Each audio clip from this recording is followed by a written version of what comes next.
in our baseline algorithm, we used all the words to do sentiment analysis. But there's lots of information about which words have which kind of sentiment that we might want to make use of in addition. These are called sentiment lexicons. One sentiment lexicon is the General Enquirer. It's been around for quite a long time, since 1966. And I pointed you here at the home page and the list of categories for the General Enquirer, and you can see the spreadsheet that lists all the words. Let's go look at the General Enquirer. So here's the General Enquirer categories, and here, for example, you can see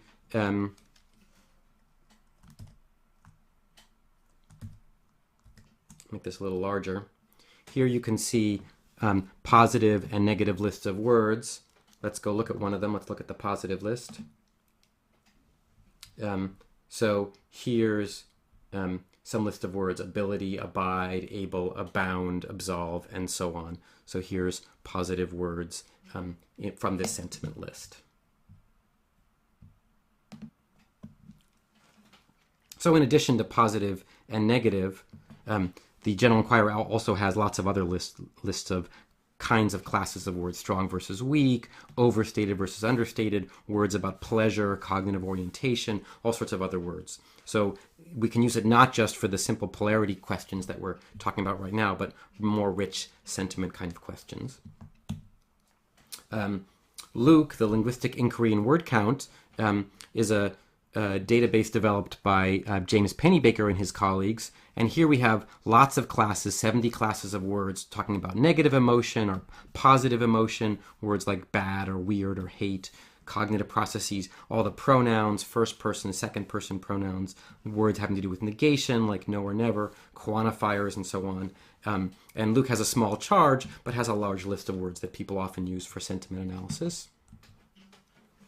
The MPQA Subjectivity Cues Lexicon by Wilson and Wiebe and their colleagues gives you, again, a list of polarity items, your positive words and negative words, and words in this lexicon are also annotated for intensity, for how strong or weak they are. Another polarity lexicon that's available on the web is Bing Liu's Opinion Lexicon, and I've pointed you at that. Again, another list of positive or negative words. Finally, we haven't talked about WordNet. We'll talk about WordNet later, but WordNet is an online thesaurus, and the entries in WordNet have also been labeled for their polarity. So, for example, the word estimable, may be computed or estimated, is labeled as neither positive or negative, but objective in the Senti WordNet.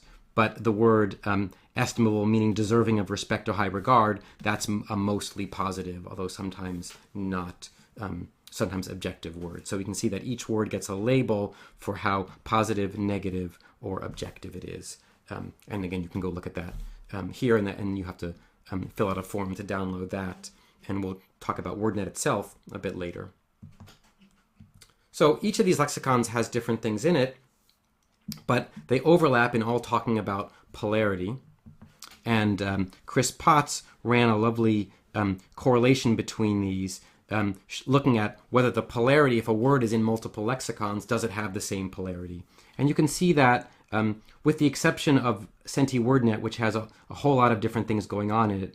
In general, if a word is in multiple lexicons, the disagreements between the lexicons are very small. So most of the time, for the Opinion Lexicon, the General Enquirer Lexicon, for Luke, for the MPQA in general, for all of these, you find pretty similar sentiments if you're just doing polarity. Obviously, if you're doing more complicated things, then they're going to start to differ.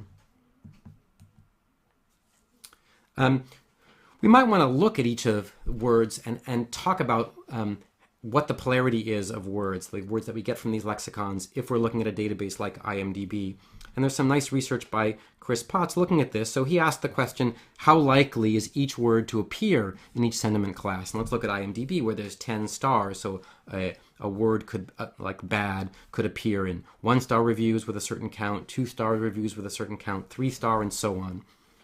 Can we use that to understand what's the sentiment of that word bad, just by counting how often it occurs in different reviews of different stars. And as he pointed out, you can't just use raw counts. Here, this shows you along the x-axis, we look at the different categories, so 1 star, 2 star, 3 star, 10 star.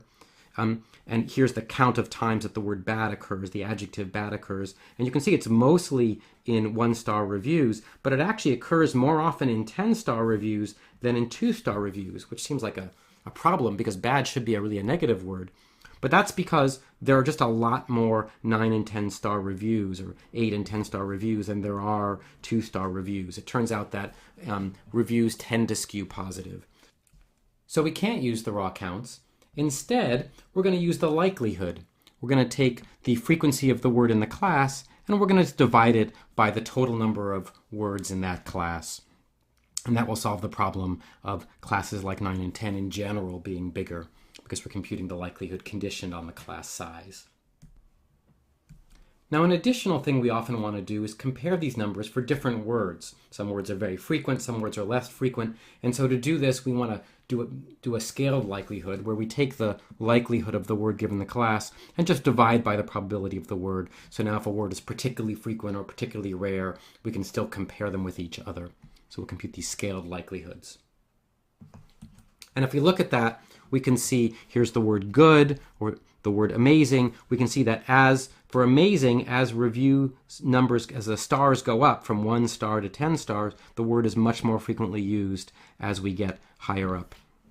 For great, similarly, although not as strong as amazing, for awesome, again, we see a very sharp rise in its use in 10-star reviews. For good, it turns out to be used mostly in the middle. A good movie is not great, and it's not terrible, and that's what we might expect from the word good.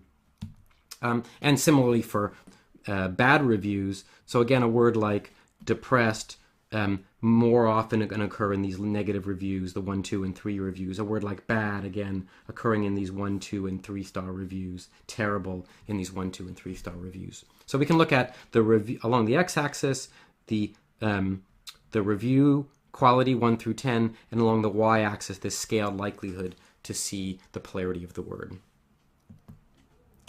So Potts also asked whether we could see sentiment in other words than good or bad. He looked at logical negation, words like no, not, never, and the NT of isn't and didn't and so on. Are those associated with negative sentiment? Now what he did again is he counted negation in online reviews and looked at them, how they match the review rating.